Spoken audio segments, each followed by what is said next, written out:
Assalamualaikum warahmatullahi wabarakatuh. Halo teman-teman semua, perkenalkan nama saya Hasyana Fararusiana dari Program Studi Manajemen Universitas Muhammadiyah Surakarta. Di sini saya akan mempresentasikan langkah-langkah yang akan saya lakukan dalam proyek tugas kewarganegaraan. Langkah pertama, mengidentifikasi masalah. Hasil dari identifikasi masalah dari topik yang saya ambil, yang pertama, kurangnya literasi pada masyarakat Indonesia. 2. Tindakan menyebarkan berita bohong untuk keuntungan pribadi. 3. Terlalu cepat menerima dan menyebarkan berita tanpa cek fakta.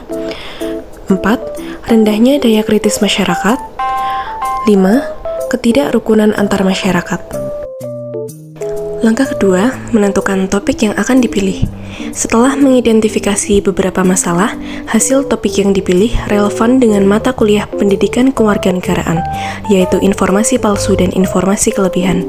Topik ini relevan dengan program studi ilmu pendidikan kewarganegaraan karena membahas tentang masalah ancaman di era global pada bab 13 buku kewarganegaraan mengenai ketahanan nasional dan bela negara bagi generasi milenial. Globalisasi menimbulkan banyak dampak positif dan dampak negatif. Salah satu dampak negatifnya yaitu munculnya ancaman nyata berupa hoax. Langkah ketiga, mencari sumber referensi. Dalam mencari referensi, haruslah berasal dari sumber yang terpercaya dan terbukti kebenarannya. Sumber yang dipakai adalah, yang pertama, buku yang berjudul Kriminalisasi Penyebaran Berita Bohong di Indonesia oleh Profesor Harkristuti Harkisnomo, SH.Ma. PhD.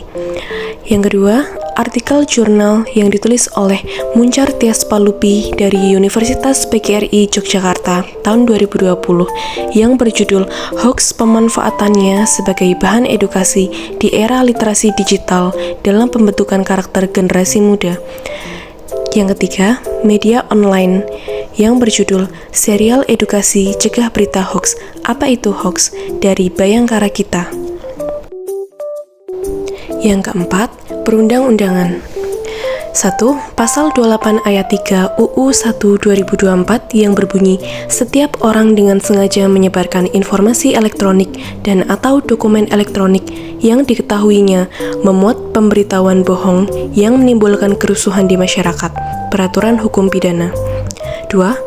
Orang yang melanggar ketentuan pasal 28 ayat 3 UU 1 2024 berpotensi dipidana penjara paling lama 6 tahun dan atau denda paling banyak 1 miliar sebagaimana diatur dalam pasal 45 ayat 3 UU 1 2024. Undang-Undang Nomor 11 Tahun 2008 tentang Informasi dan Transaksi Elektronik disingkat UU ITE.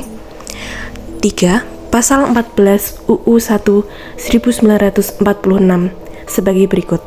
Barang siapa dengan menyiarkan berita atau pemberitahuan bohong dengan sengaja menerbitkan keonaran di kalangan rakyat dihukum dengan hukuman penjara setinggi-tingginya 10 tahun. 4. Pasal 15 UU 1 1946 sebagai berikut. Barang siapa menyiarkan suatu berita atau mengeluarkan pemberitahuan yang dapat menerbitkan keonaran di kalangan rakyat, sedangkan ia patut dapat menyangka bahwa berita atau pemberitahuan itu adalah bohong, dihukum dengan penjara setinggi-tingginya 3 tahun. Langkah keempat, relevansi topik dengan program studi. Topik ini relevan dengan program studi manajemen karena membahas mengenai berita hoax yang membantu mahasiswa berpikir secara kritis dalam menyaring data dan informasi. Selain itu, maraknya berita hoax juga dapat menimbulkan konflik antar kelompok yang memecah integrasi bangsa. Langkah kelima, relevansi topik dengan mata kuliah pendidikan kewarganegaraan.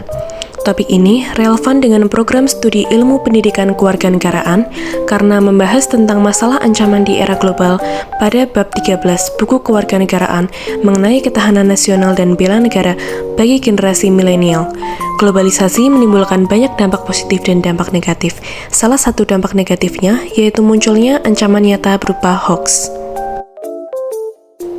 Kemudian langkah yang terakhir, menentukan produk. Produk yang dibuat berupa video presentasi yang berisi tentang pengetahuan atau edukasi mengenai berita hoax. Atas perhatian teman-teman, saya mengucapkan terima kasih ya. Semoga video ini bisa bermanfaat bagi kalian. Wassalamualaikum warahmatullahi wabarakatuh.